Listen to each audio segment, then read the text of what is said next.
Carl is a son of Sam survivor. It felt like the car blew up.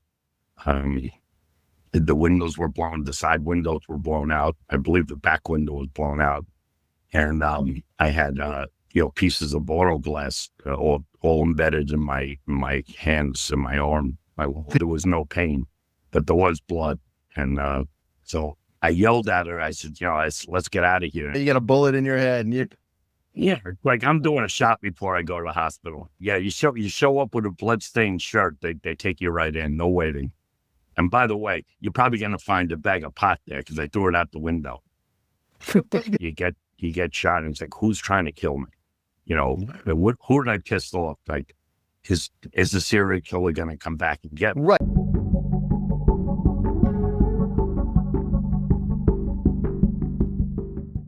Hi there. Welcome to the show.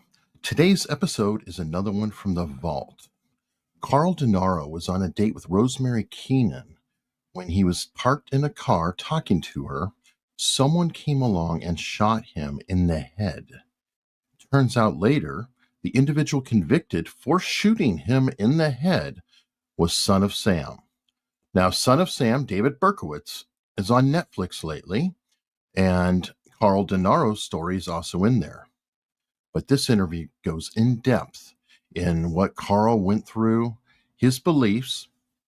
Spoiler alert, he actually doesn't believe that David Berkowitz shot him alone. But I would love to hear what you think in this classic interview, which covers what happened to him and the many, many months of recovery. Enjoy the show. All right, we are live with Carl Denaro. Now, Carl, I met recently. I believe you watched one of my episodes also on the Son of Sam case. And Carl identified himself and said, hey, I happen to be involved in the case personally. And I actually made the mistake of calling Carl a victim. And he set me straight. Now, really, I thought it was profound because Carl is sitting with us, and there were many people who were victims of these crimes. So Carl is a Son of Sam survivor. How are you doing today, Carl? Very good, Eric. All right. Now, I just wanted to have you on to tell your story. I've done almost no preparation for it. I believe you were in the third or second set. The second. And can you tell us what happened? Yeah, to be honest with you, there's not a whole lot to tell about the actual shooting because I didn't see anything. Briefly, October 23rd, 1976, I was at the local bar and ran into a friend, Rosemary Keenan. We weren't dating, but we had gone out on a few dates. And we were chatting it up and for a couple hours. And about 1:30, 1:45, we decided to split the bar and go in a car and make out. All right, as it should be. So I don't know if the kids today say that, but that's what we did back then. Anyway, we drove around. This was in Flushing, New York, which is in the borough of Queens, part of New York City, and we just drove around kind of aimlessly. It was her car. She was driving. She's not from that area. She lived a couple towns over. And we just kind of, make a left, make a right, and kind of meandered our way towards this Bound Park. We were about a block away from there. And again, this is the neighborhood I spent my teen years in. In fact, 3 of my friends lived on 159th Street. So we wound up at 33rd Avenue and 159th Street in Flushing. And we were at the stop sign and let a car go by the avenue. And again, this is right.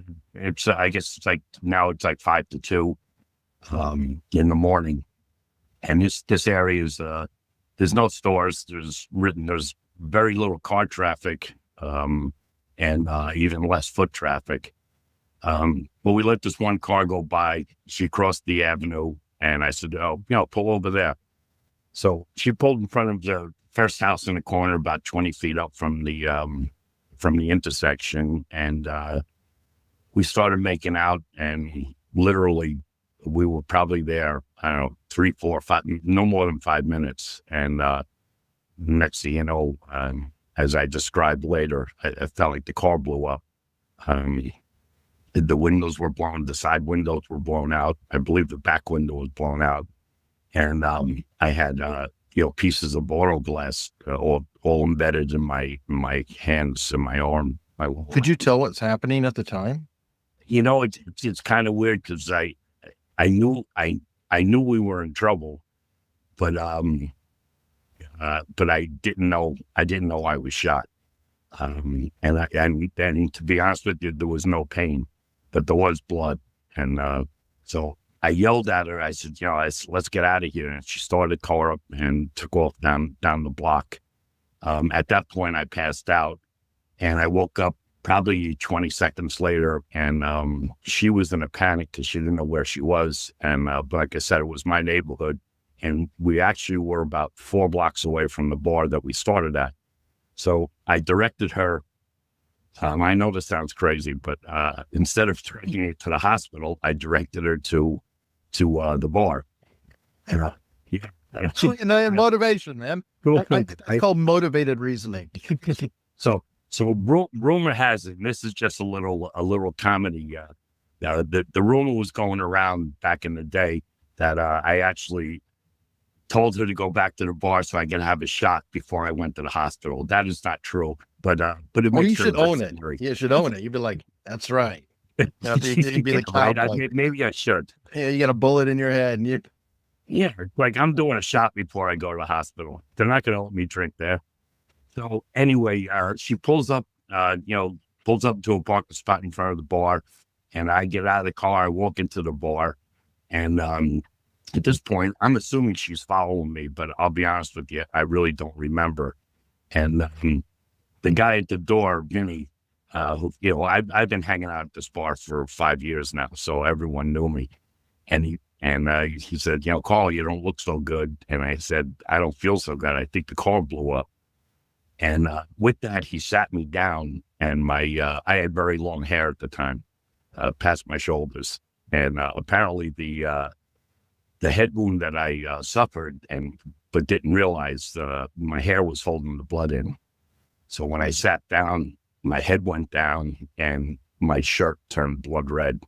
And that at that point, everyone in the bar realized that I needed to go to the hospital. So again, I get up, I walk to my friend's car with 2 of my friends, and we get in the car and we drive to Flushing Hospital emergency room, and they start working on me.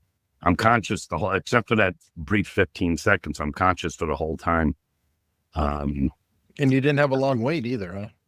No, they took me right in. You found the secret. Yes, took me right in. That's it. Yeah, you show up with a bloodstained shirt, they take you right in, no waiting. So, and again, looking back, I realized that a lot of it was shock and adrenaline. So, a lot of the facts, I just don't remember. Believe me, I've thought long and hard over the past 45 years exactly what happened. How did I not know I was shot? But everything I'm telling you is the best of my recollection. So a couple hours later, they were I was laying on my stomach on a gurney, and they were working on the back of my head, picking out bone fragments and glass fragments. And about 4:00, a plainclothes, not a plainclothes, a uniform says, son, should I call your parents? And before I answered him, I said, what time is it? And he said, 4:00. I said, my dad lives upstate, and my mother, I said, as long as I'm home by 7:00, she won't even know I was out. And he says to me, son, you're not going home. You were shot in the head. And that's my first recollection of really knowing that I was shot. Now I'm curious. So, I mean, this is crazy. And if it was really disorienting, I mean, did you know you guys were shot at all? Did you know it was bullets or what exactly happened? You know, yes and no. The short answer is no. But I'll tell you a little thing that's actually in my book. I was going into the Air Force in a couple of days, 5 days. I was already enlisted, but I had a delayed entry. So I bought a half an ounce of pot that night, and I had it in my pocket. And believe it or not, after the incident, and I don't want to say shooting because at that point I didn't know it was a shooting, but after the incident, I told Rosemary to start the car and get out of there. And I threw the pot out the window.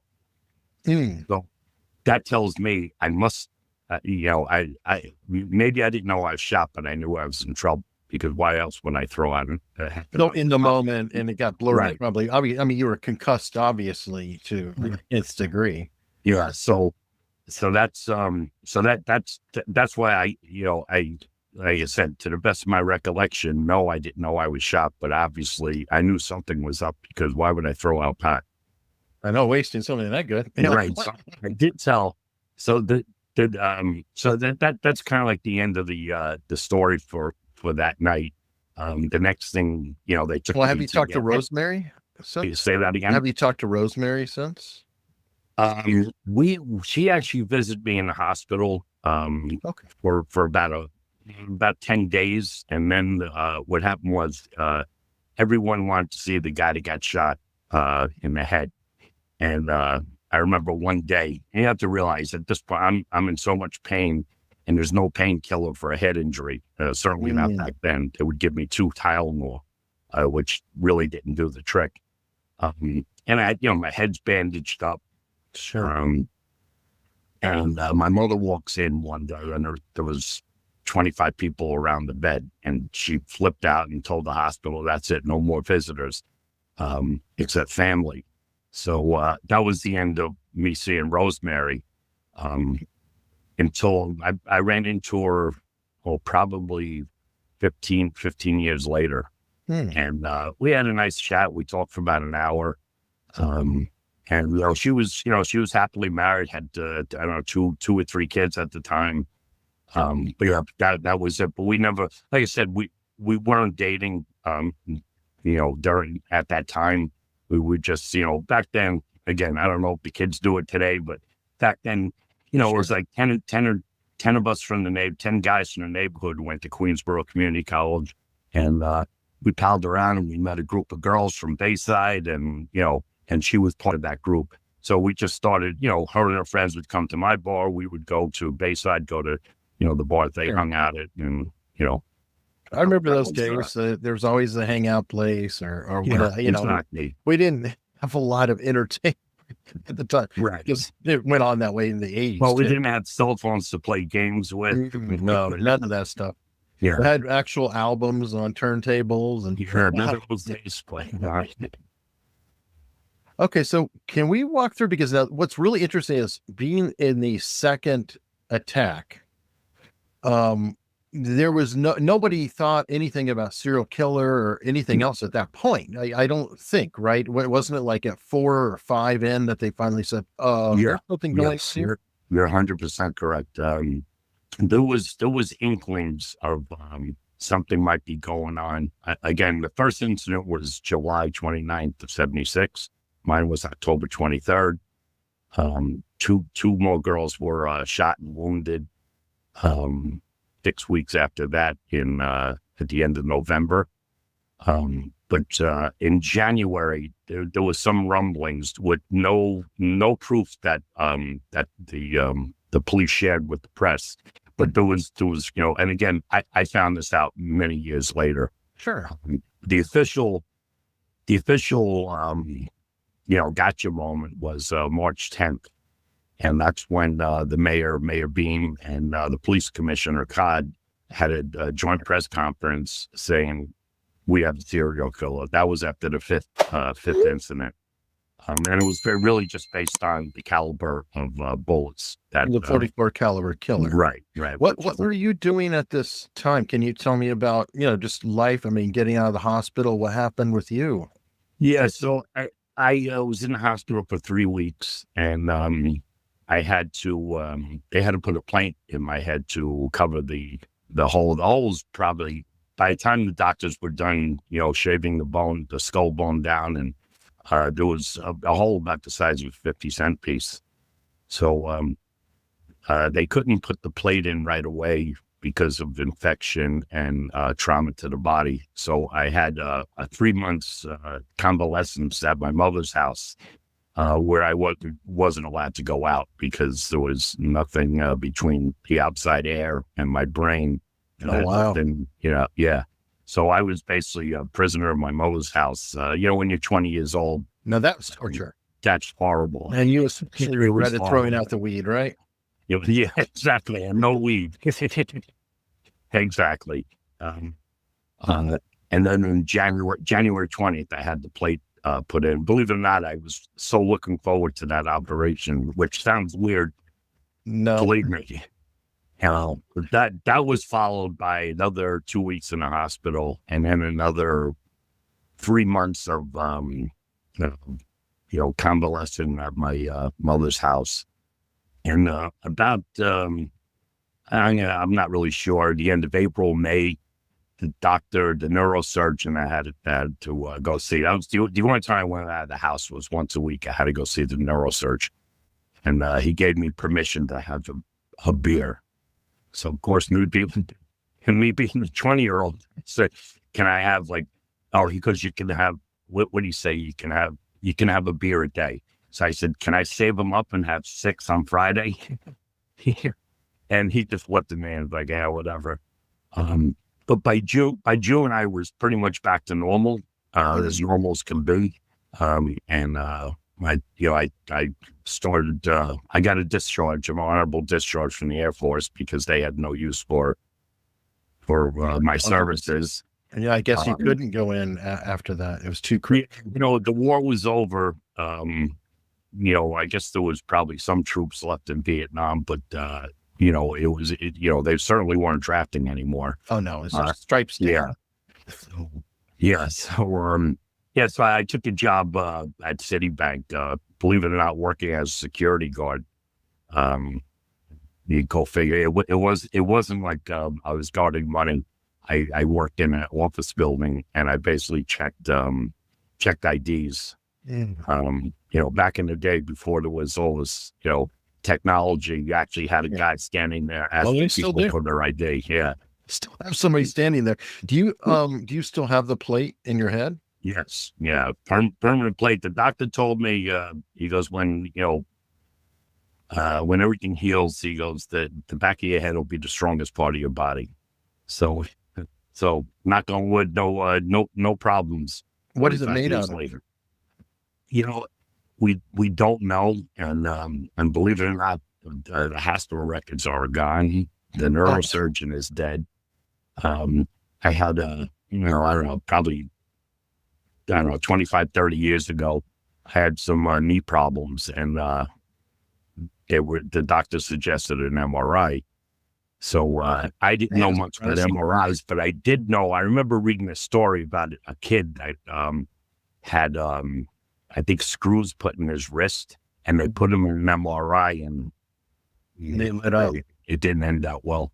So this doctor actually helped me. He was affiliated with Flushing Hospital, and he actually helped me get access to the records. They couldn't find anything, and then he got me. He got me access where I actually sat down and went through the files myself. And I found my sister's, the flight injury she had. My brother had broken his arm. I found all the stuff except mine. So the short answer is no. I don't know what it was made out of. I remember him saying steel plate, but again, back then I didn't really think about. There's so many questions I have today that I wish I asked 45 years ago. Not 20. but of the police. And, Sure. You Now, I'm sure you've been asked this 1,000 times, but do you have issues going through metal detectors at court no, or and wouldn't airport? that be fun? I mean, I always try to look at the bright side of life, and I thought that would be pretty cool. The first time I got on went through a metal detector at the airport, I was disappointed that it didn't go off. Okay, that might be a so- clue what kind of metal it is, and somehow because I think steel Yeah. would set it off. So somebody suggested it might be titanium, but That I'm might not sound sure in- if titanium was, and again, I haven't done any like real research on what could they have possibly used in 1976. But I do, I'd say, I will not go into an MRI. I'm not going to take that. Oh chance. well, no, Yeah. I mean when you don't know exactly what it is, yeah, definitely. But Right. somebody in the comments, and they're probably right, said it's probably titanium or some exotic stainless steel. But I think stainless steel would set off a metal detector. Yeah. And, my girlfriend, she had a knee replacement not long ago, like 5 years ago, and her knee goes off when she goes through the airport. So I guess just based on that, we can rule out steel, right? Because Yeah. steel would be, would set it off. And probably titanium is a logical guess. Okay, so now while you were convalescing, things were starting to heat up a bit. What was that like for you? I mean, first, when did you realize that, hey, I'm a survivor of an attack that is a multiple attack, or a serial killer? Yeah. So let me backtrack a little bit. So during right after the shooting, actually, really right after, the next day, the next morning. So it's like 6 hours later. 2 detectives walk in the hospital room, and obviously I'm not doing well, but I'm not drugged because they wouldn't give me any painkillers. And as they got closer, I recognized one of them, and one of them was Detective Red Keenan, who was Rosemary's father. Well, yeah, so that was kind of like, oh boy, he was. What were you doing with I my didn't daughter at the time? back, I didn't know him well, but being he was a detective in the same precinct that I lived in, and I had long hair, it was like, and I'm looking at this guy that's that got my daughter in this mess. So he comes in demanding where it happened and who did it, and what happened. I said, I don't know who did it. I said, I can tell you it happened on 160th Street and 33rd Avenue. So an hour later, they come back and he goes, we're going to throw you in jail if you don't tell me the truth. I'm like, what are you talking about? He said, we went from 160th Street to 172nd Street and we didn't find any evidence. Really? So I'm thinking about it. And as I said earlier, 3 of my friends live on that block. I mean, this is my neighborhood.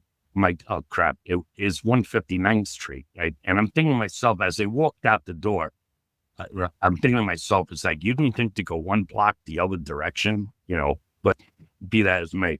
So again, being the smart ass that I am, as the detectives are leaving, I tell them, not always, it's I'm almost positive 159th Street and 33rd. And by the way, you're probably going to find a bag of pot there because I threw it out the window. The weed. Not the smartest thing to do, but I thought it was funny at the time.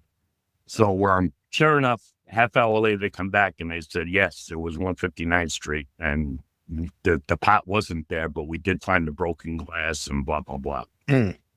So that was it. Now, pretty much from that point on, I got my news from the newspapers, and which there was no news. So the article about me getting shot was 2 I don't know, like 4-inch square in the local newspaper. I don't even think it was like the big papers. It was a local local neighborhood newspaper. So, as the nuts shooting happened, again, who knew 2 girls got shot in Belrose, Queens, and, it didn't ring a bell. But when March 10th comes along and they make this announcement, let me go back.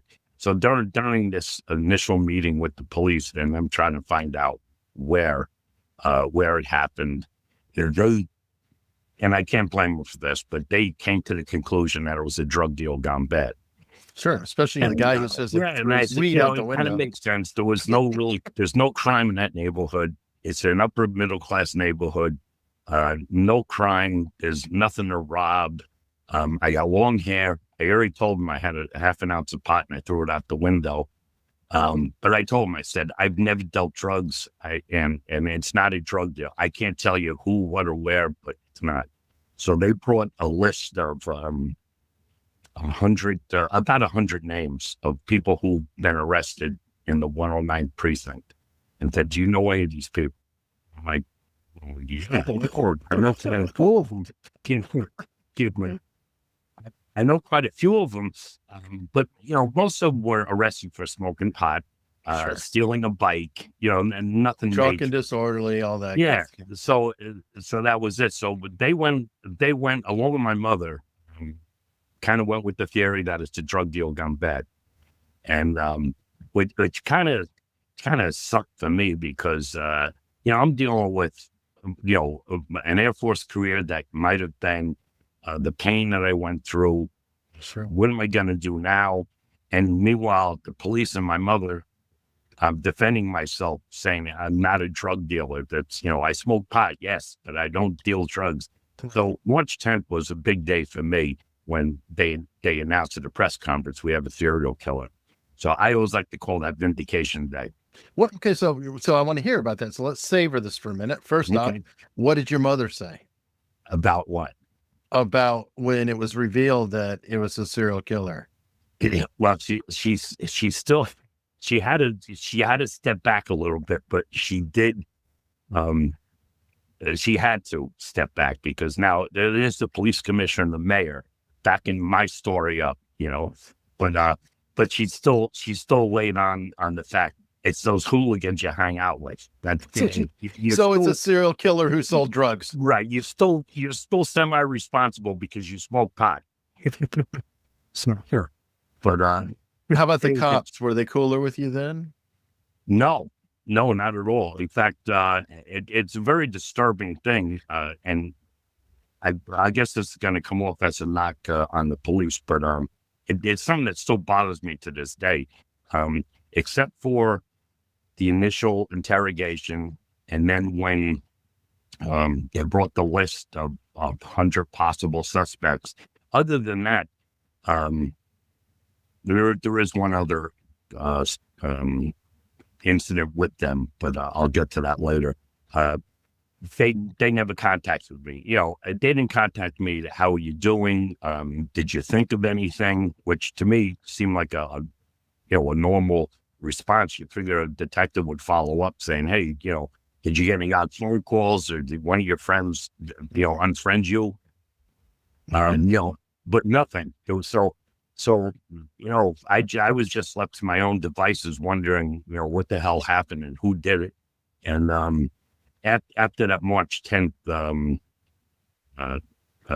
press conference, I did get a few, requests to do interviews for newspapers, local TV, and it was that I'm sorry, I lost my train of thought. Yeah, we were just talking about the cops taking you seriously. Yeah. So, like I said, I got everything from the newspaper. And, just like everyone else, there was one incident. If your listeners or viewers are somewhat familiar with the Son of Sam, there was a letter, actually 2 letters, but one letter kind of drifted into a Scottish accent. And there was like 3 or 4 lines in the letter. And they were making a big deal about that. They said, so the serial killer might be, of Scottish descent. So I get a phone call at my mother's house from a guy with an accent, and I believe he worked for the National Enquirer, but I'm not positive. But anyway, he wanted to do an interview with me, and it scared the heck out of me because to me, this guy has a Scottish accent. So I called the precinct, and I'm not even sure who I talked to, and told the Omega Task Force, which they had already put together to track down the serial killer, was at the 109 precinct. And I told them the story. So they said, go ahead, call the guy back, tell him you'll meet him. And this is absolutely crazy. I can't believe I did it. I call the guy back. He's going to come over tomorrow at, 3:00. So about 12:00, 2 vans pull up in front of my mother's house. About, 15 guys get out of the car, plainclothes detectives. And, they come in the house. There's one in the kitchen, one upstairs in the bedroom, 2 in the backyard. 2 stayed in the van, 2 stayed in another van. And then they said, don't worry, we got it covered. Just when the guy walks up to the door, knock on the door, open the door, and we have it covered. So I have a cop standing next to me. So when I open the door, he's going to be standing right behind the door. Well, here's the funny part. The guy was legitimate, and he was Australian. The way, listen to Scottish accent. I was going to say Irish earlier for some reason. Yeah. I bet you got his attention, though. I mean, he was probably like, he never did. It's funny. He never mate. Exactly. He never did the story.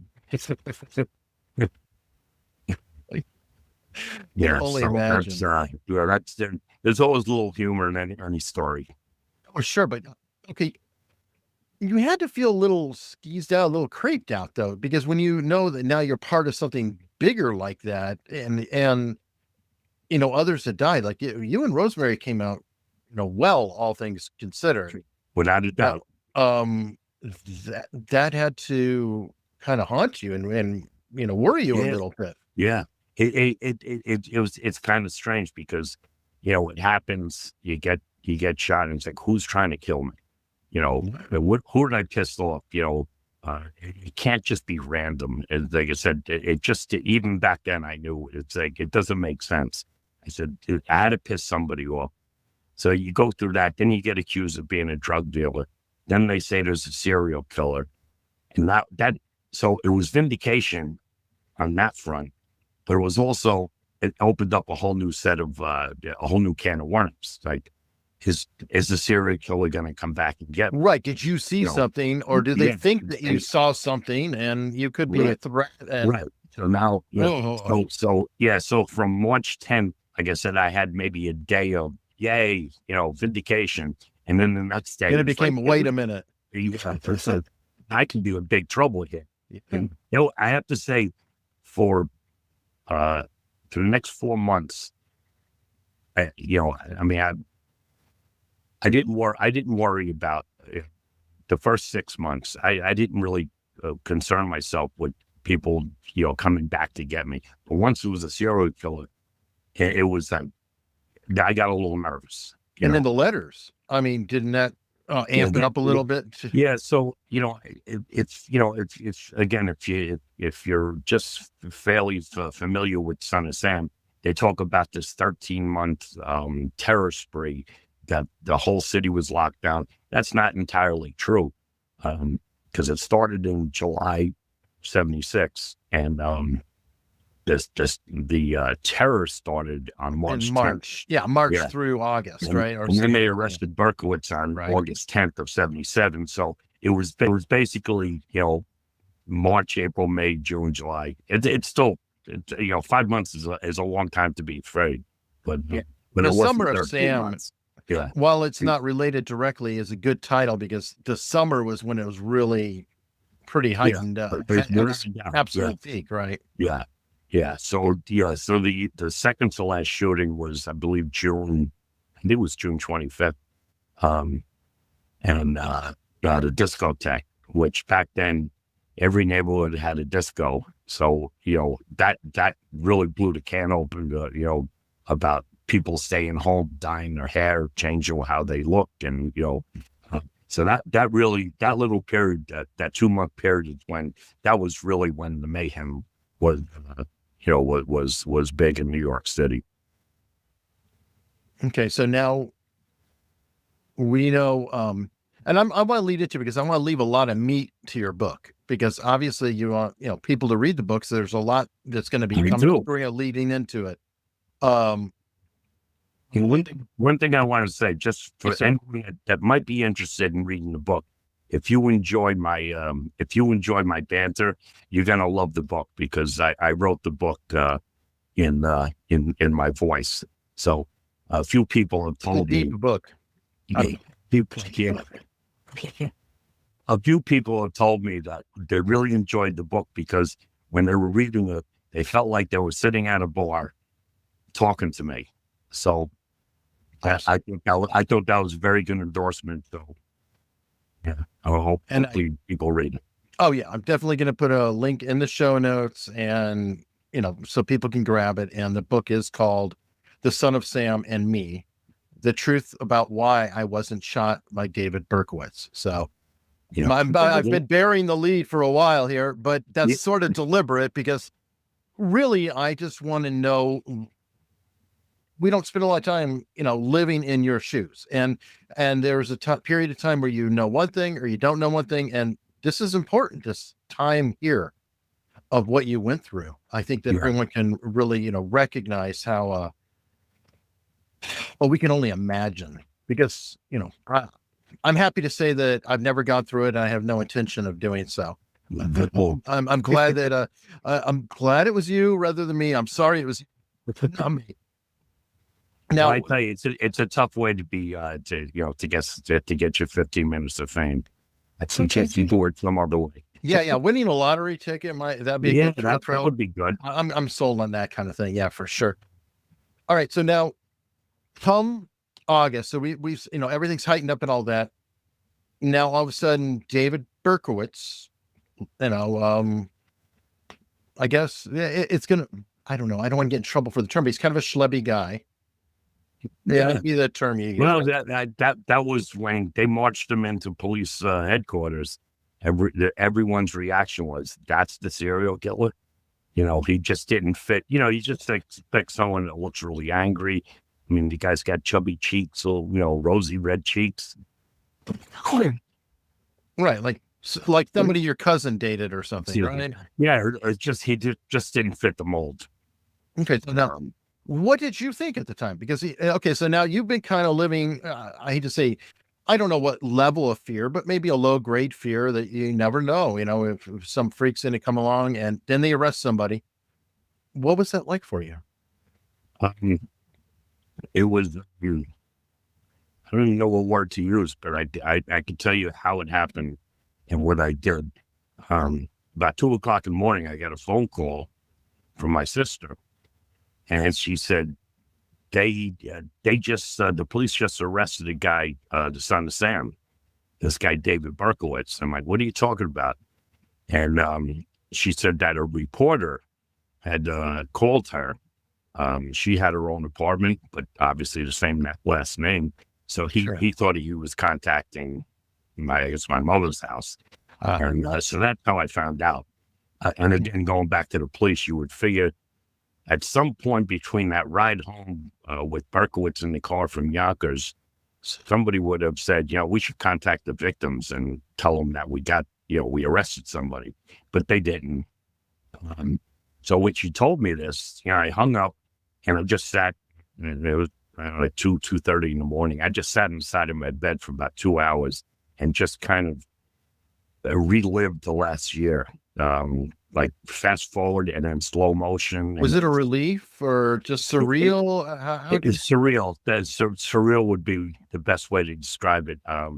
I think the next day it was more relief than anything else. But when you first hear that news, it's like, and then, of course the next morning you see, on the news, you see, what this person looked like. And yeah. So yeah, I guess that would be the best description, but relief definitely from that point on, it was like, all right, wrong place, wrong time. I always said, I hope they catch this guy and put him in jail. I don't believe in the death penalty. I still don't. Even after they caught him, I still, it's easy for me. I'm still alive. I don't speak for other people because everyone handles, personal trauma differently. But specifically in the Son of Sam case, even the victims, even though we all have something in common, we all handle it very differently. There's very, very few victims or survivors that want to talk about it, and most of them haven't spoken about it in close to 10 years. I'm the only one, and I'm not saying that like as a badge of honor. That's just my personality. As you can tell, I talk a lot. Well, you're a bartender, and you kind of I do. I've always been a talker. I've always been a jokester, and that's I guess my personality lends itself to be quite open about the whole thing.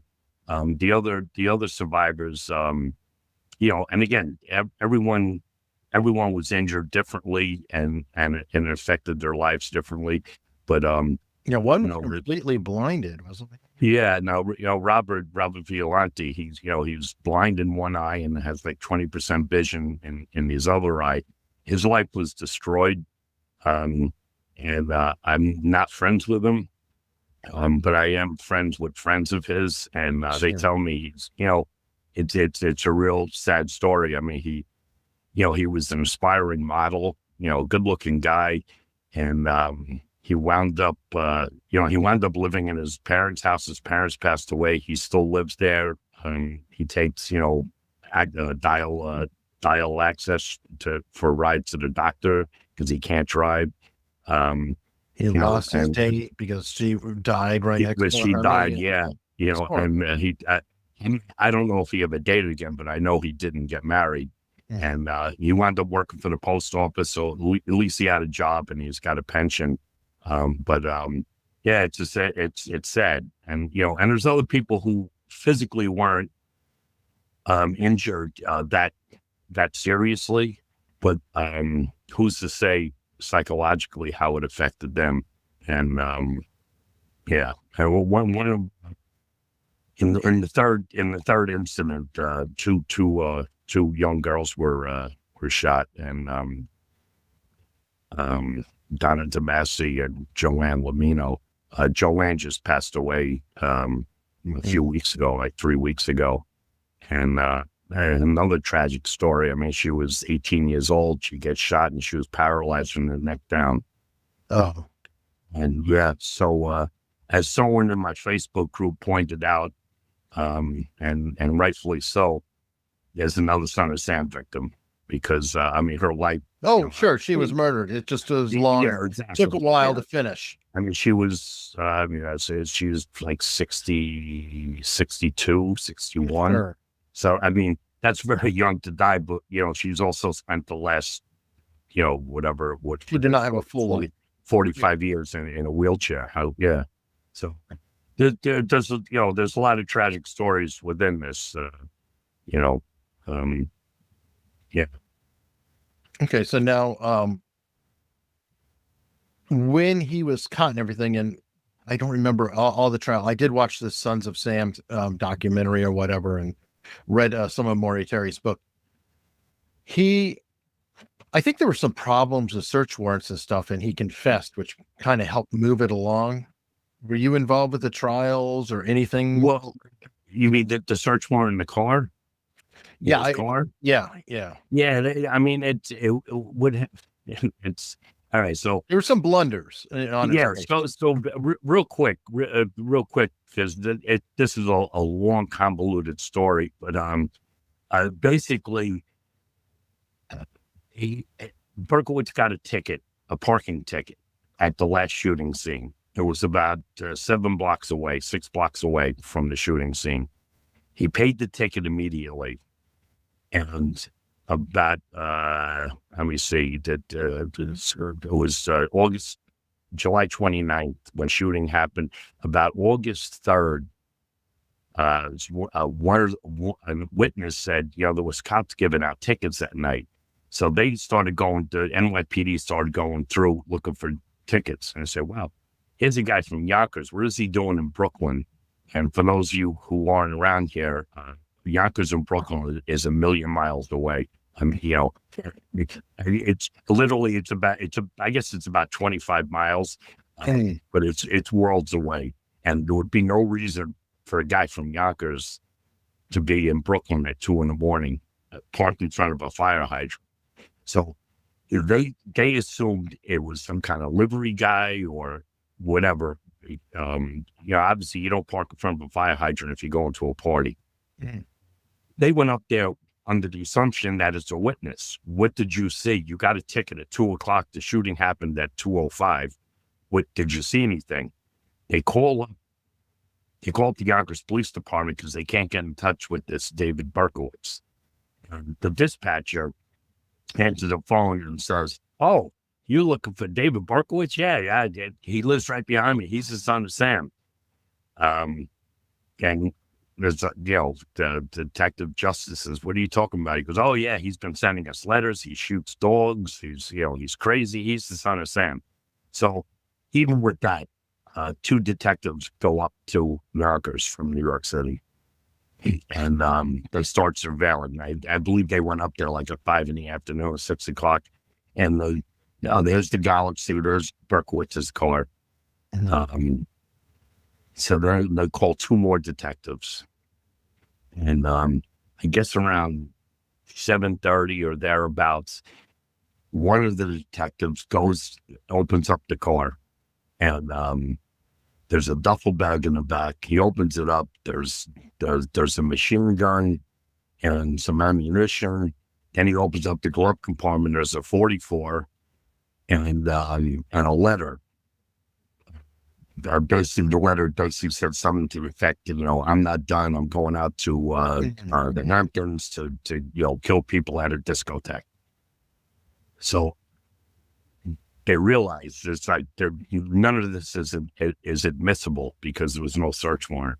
Or the lead detective, the guy that if you've seen the pictures, you see a guy holding the gun up like this next to Berkowitz. That's Detective Zigo. He's the guy that broke into the car, and so he runs to Yonkers Police Department to get a search warrant, and of course they got to get a judge. I'm like, what's your probable cause? Well, I broke in his car, and wait, no, yeah, exactly.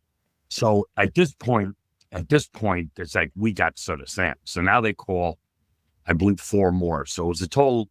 By the time Berkowitz came out of the apartment at 10 o'clock at night, or 9:30 at night, I believe there was 8 detectives. Now, again, I'm not a cop, but I've watched a few cop shows. If you're on the tail of the most notorious serial killer in New York City history, wouldn't you think there would be more than 8 cops? I'm just throwing that out there. Sure. You think there would be a dragnet. And he lived in, I think, the 6th floor of a 7th floor apartment building. So, there's fire escapes, there's back windows, there's a roof, basement. There's no way they could possibly other people that could be killed, taken as hostage. Right. Obviously, if you look at somebody who's that was the story of the infamous arrest of David Berkowitz. Okay. Now, to wrap up, because we're going to lead into the whole thesis of your book, so then everybody has to read your book to get the whole thing out. Cool. Essentially, you just were like, "Oh, good, they got him." Happily going along, like you're able to live your life now, right? I mean, the person is caught, everybody declares it. Boom, he conveniently confessed. So when did a plea or whatever, he pled guilty. And boom, he goes to prison. And what? Yeah, kind of the end of the story. Well, yeah, but I mean, you have a life, so did you continue as a security guard? No, I did continue work for Citibank, and I became the manager of the City Core Center truck dock. That was short lived because what happened after Berkowitz was arrested, and it took about 2 years between psychiatric testing, and I mean, he was in custody, but he wasn't sentenced for about 2 years. Sure. And during that time, the press just couldn't get enough information. They couldn't print. Every day there was 10, 15. And this has been going on. Your dance card had to be full. What's that? Your dance card had to be full. I bet you got visited a lot by reporters. So it got to the point where it was just getting crazy. And then now I'm able to have a social life and go out. And wherever I went, I'd walk into a bar, and literally the place would it would be like in a church, and you hear that's the guy that was shot by Son of Sam. And weird celebrity. It's kind of weird because on one end it's like that you're 15 minutes of fame, but on the other hand it's like, you know what, I had a life before this, I'm gonna have a life after this. And I just kind of felt like my identity was being taken over by this. So I quit the Citibank job and moved to California for 2 years just to get away from the maddening crowd, if you will. And I came back 2 years later, and by that time things had calmed down. And Berkowitz still comes up in conversations even to this day, but it wasn't relentless. Phone calls, and wherever you went, it's like being pointed out as that's the guy. Yeah. So, so it was kind of like by 1980 it was kind of over. Quick question on that: Did he confess to your shooting, or he? Well, I didn't go to the hearing, and there was no trial, which is unfortunate. Okay, we would have found out a lot of stuff, and legal experts today say they don't know how that happened. In a case that big, how a judge would allow somebody to plead guilty and just be sentenced, and that's it. That adds to a lot of the questions, because BTK, it's unheard of according to legal, Yeah, because they make them say, I did this at this time, and that's part of the plea, is to say, yes. Like if you watch BTK, you watch him literally ramble through everything that he did, and so on down. To be honest with you, I'm not 100% sure, but I don't believe he was even charged with. I guess he was charged with attempted murder. But what they got, what he went to jail for is 6 murders, which is enough. And that's enough. And I think it was 465 consecutive years. And so it doesn't really matter if he, if 10 of those years from give or take, so and being there was no trial, it wasn't much to talk about. It wasn't much to report. Sure. If there was a trial, the reporters would have had a field day. Yeah, and that probably helped things calm down for you. So now, okay, so you did California for a couple of years. You come back to New York, and at some point, gentleman Maury Terry is starting to make waves. He writes a few articles in the Gannett Westchester newspaper. I believe eventually some of them actually made it to the New York Daily News and New York Post. But the coup d'etat was in 1987. He published, I think, a 650-page book called The Ultimate Evil, where he lays out the Son of Sam saga and who was involved to the best of his ability at that time. Much more. He spent 10 years 10 years working on the book. And then subsequently he had 5 editions. And basically the books, each edition, there was basically the same book, but what he did update was the epilogue. Mm. If you have a 1987 original edition, there's a lot more information and different information in the 2004 edition. So if you're an armchair detective and you want to look at the case, you really should look at the 87 book, because things change. And Maury was very open about it. It's like, I don't know the guy's name, or I don't know why this happened, but here's what I know. And as the years progressed and more research was done, he would update that. Okay. And at some point, did he reach out to you, or did you reach out to him? And because you were starting to notice his work? That was kind of a strange thing, because you would think, I wasn't out there as I am now, willing to do interviews and what have you, but I wasn't hiding either. Certainly, I was in town in 1980. I did do some interviews, and my name was in the paper. There was a civil suit in 1980, and I know that got press, and I know my name was in the paper. So I thought it was kind of strange that he would write a book about the Son of Sam and not even interview me. My feelings weren't hurt. I just thought, it's kind of weird. So, I bought the book. I devoured it in like a day and a half. And there's a little bit about me, basically what we went over. Actually, what we right. went No, over. that is actually odd.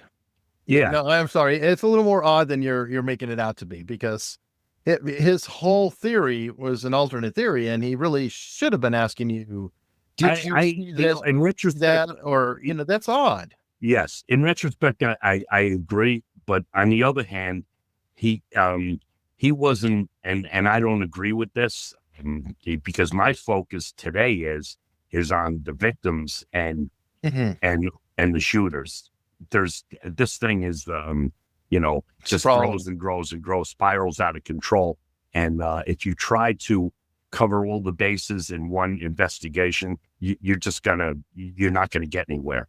So I decided years ago, I'm going to concentrate on, the shooters and in a lesser extent, the victims. The victims have something in common. Like, how did they find these people? Were they targets? Was it just wrong place, wrong time? Well, like you said, you were there for only maybe 2 or 3 minutes. So was somebody lying in wait, or did they follow you there? You kind of don't know. And that's a burning question. I kind of omit or alleviate the they're waiting for me, because I didn't know where I was going. And that's, I didn't know I was going to wind up on 159th Street at 2:00 in the morning. And even if they're waiting for me at the bar, they're very patient, because I walked in the bar like 11:30, and we didn't leave until like 10 to 2, 1:45.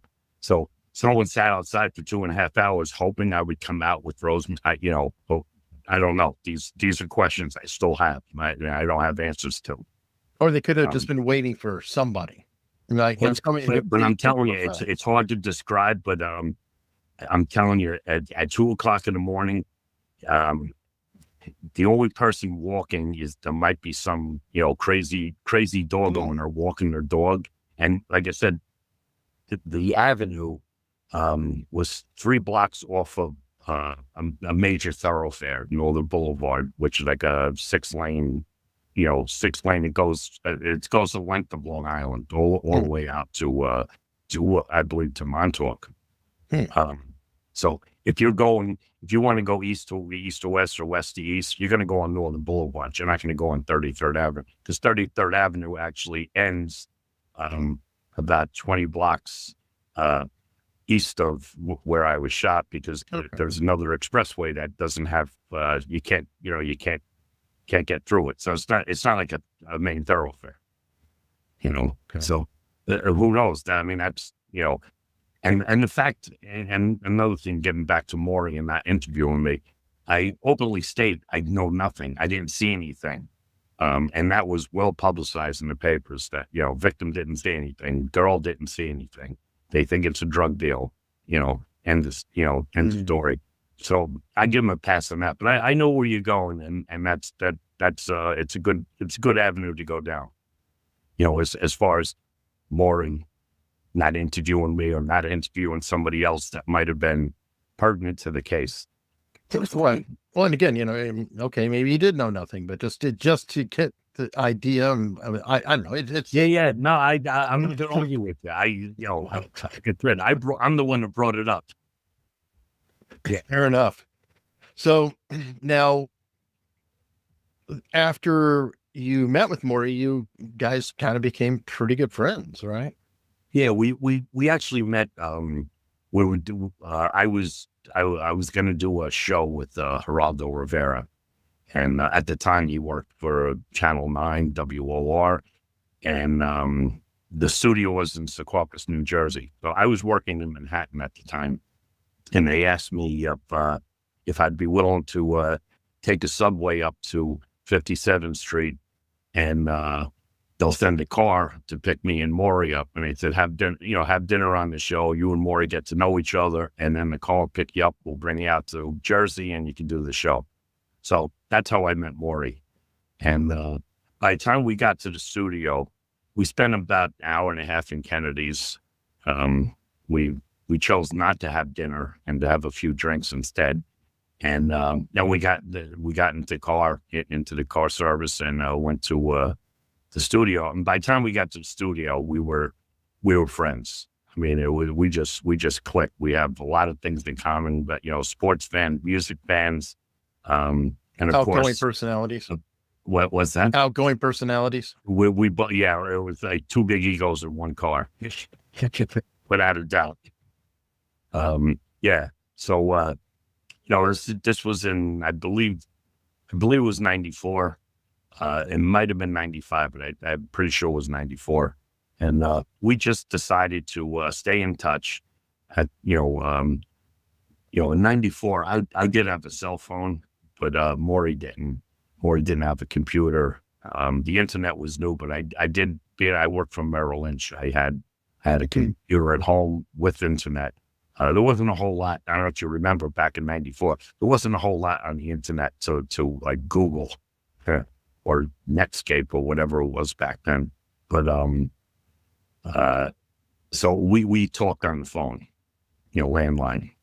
And as I got to know him, we talked more and more. It got to the point where we were on the phone. I probably spent 10, 12 hours a week, 3 or 4 phone calls a week, 2 or 3 hours each. And he would just give me stuff like, look up this address. He wouldn't really tell me what I was looking for, which is actually, it turned out to be a blessing in disguise, because I uncovered some stuff that if he gave me more specific directions, I probably would have missed.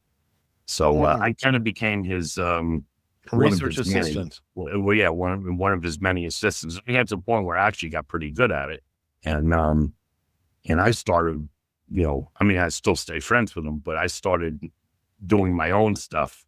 In addition to what he would send me, if I thought something was interesting or something, was hanky, I would Google it myself and see, and then I'd run it by him and say, "Maury, what do you think of this?" And sometimes he'd say, "Carlo, you're full of shit," and sometimes he'd say, he goes, "Mr. Pickett, you're awesome."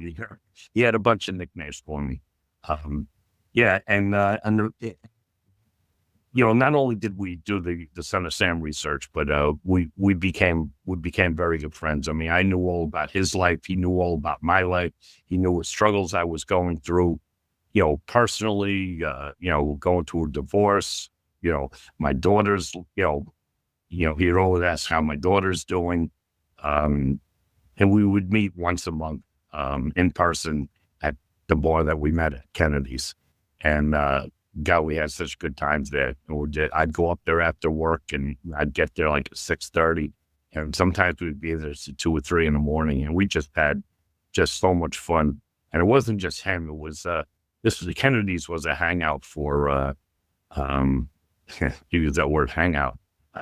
It was a hangout for like newscasters, music people, actors, and high level law enforcement.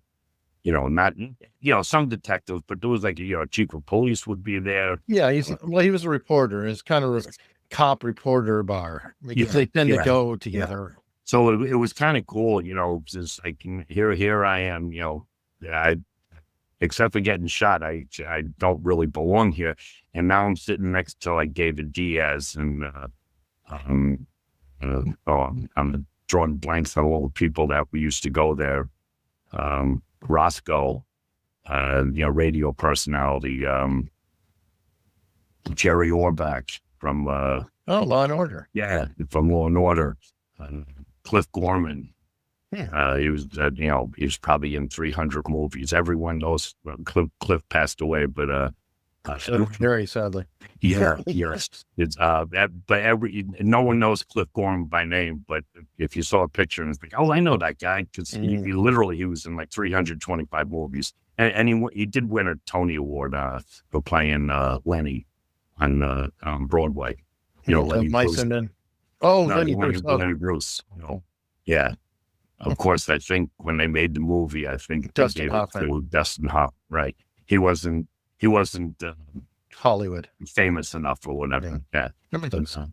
Yeah, we had a good run there. Kennedy's closed in 2010, and that was basically the end of me and Maury meeting up face to face. It just happens to coincide with his failing health. And eventually he did pass away in 2015. But for that 5 years, even though I didn't see him, we still talk, 12, 15 hours a week, 3-4 times a week. Okay. So now, without going into the rest of the sprawling tale, what do you think happened in your case after doing the research, at least the thumbnail of it? One, if I recall, you do not believe that Berkowitz actually did the shooting in your incident. Yeah, it's not just my research, but Maury's research, my research, and a handful. When I say a handful, I'm talking 15, 20 people that, we're all, acquaintances and friends of Maury Terry. So some were like me, both a collaborator and a friend. Some were just like law enforcement that would feed Maury information, or he'd ask for something, they'd give it back to him. And I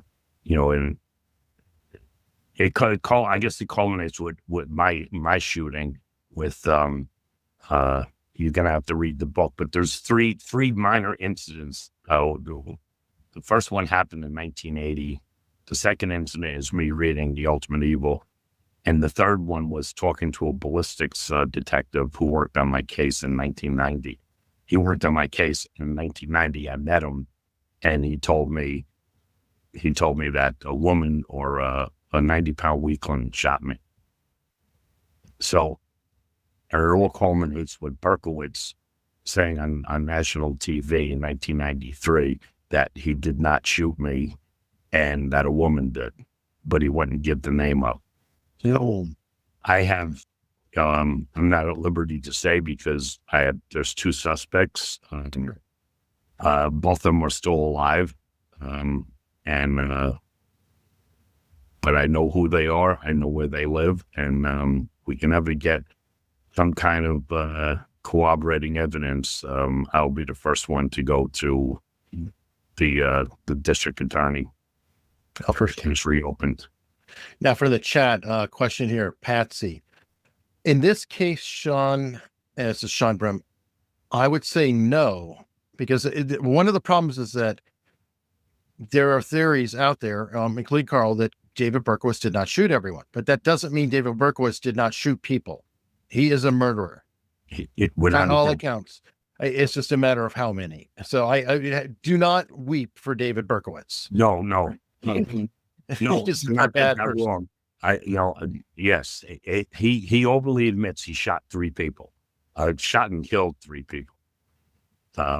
He actually killed 3 people and wounded 1. That's as per David Berkowitz. I'll be honest with you, I believe him.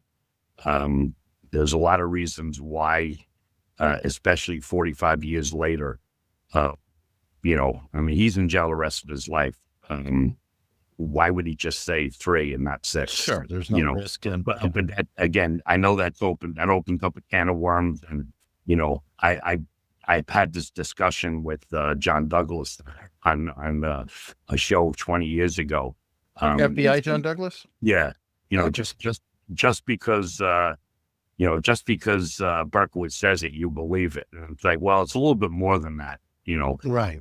John and I don't, a funny story with John and I don't see eye to eye for that reason.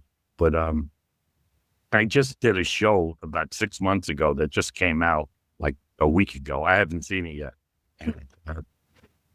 I apologize. I don't know the name of it, but it's hosted by John Douglas. And they, I believe they took 5 serial killers and did like an hour show on each one. He must be doing better then, because if I recall, his health is a little. He wasn't doing well. Yes, I heard that. So I didn't.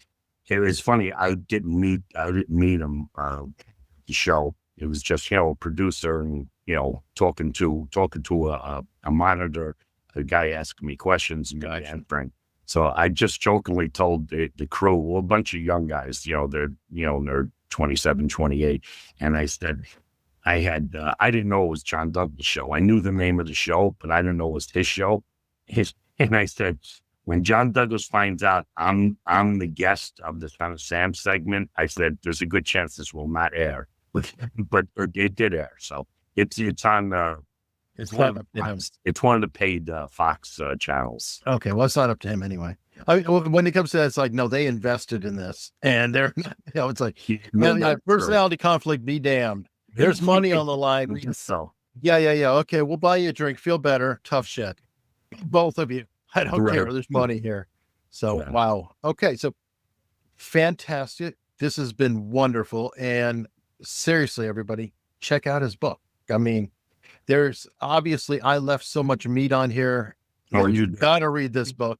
Find out what went on with him, what was going on, and Carl, thank you so much for sharing your experience. I mean, however horrific it is, thanks for having me on, Eric. It was good. And it's good for me to get the story out to as many people as I can. Well, thank you. Now, everybody, there is a link to the book in the show notes, and check it out there. It's on Kindle, very reasonably priced. I've talked to Carl on the side. He is going to work diligently about getting an audiobook. Right, Carl?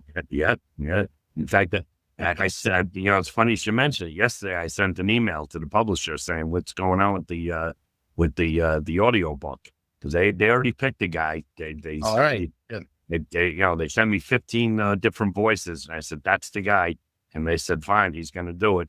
So we're just waiting. Awesome. Well, Carl, this has been amazing. Thank you.